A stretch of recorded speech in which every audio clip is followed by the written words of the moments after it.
In the late 1800s, British began imperializing Africa. During this time, much of Europe had industrialized, and this caused a great need for natural resources, which Africa was rich in. For the Europeans, the purpose of imperialism mainly was for the wealth, land, and power. They justified many of their brutal actions with the belief that their colonization of Africa was for its people's well-being. They brought Christian missionaries which urged the Africans to abandon their pagan beliefs and follow Christianity. The missionaries built hospitals and schools, and in some cases furthered goals for the imperialist nations. The British had a sense of obligation towards the Africans. They believed that it was their duty to provide happiness, prosperity, peace, and security for the Africans. The British exercised brutal hostility on the African people, of which they justified by claiming that bloodshed is a condition of the mission they have to fulfill, their mission being that of civilizing Africa. The British believed that colonization of Africa was an honorable and noble undertaking because the continent suffered from economic weakness and political divisions, while their own had strong economies, well-organized governments, and strong armies. Not to mention that they believed that the people of Africa were barbaric and superstitious.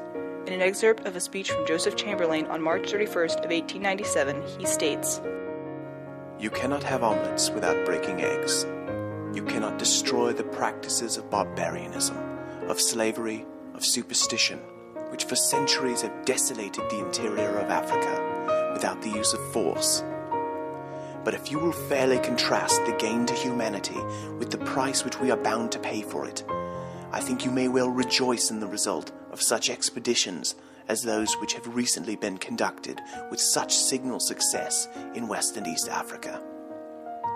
Expeditions which may have, and indeed have cost, valuable lives, but as to which we may rest assured that for one life lost, 100 will be gained, and the cause of civilization and the prosperity of the people will in the long run be eminently advanced."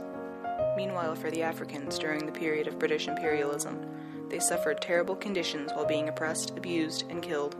This, along with the transatlantic slave trade, resulted in a drastic population decline, not to mention illnesses imported by the British such as measles, smallpox, and syphilis. These were also contributors to intertribal warfare. The British seized control over Africa's resources, which further worked to destroy their economy. Some Africans were educated and drafted into European armies, while others had jobs harvesting natural resources such as rubber, petroleum, ivory, and copper. Many were forced into extreme and difficult working conditions. The British pushed their language, religion, beliefs, and values on the Africans, which began to break apart their culture. Most Africans were unable to resist European colonization due to the Europeans' advanced weaponry and greater armies.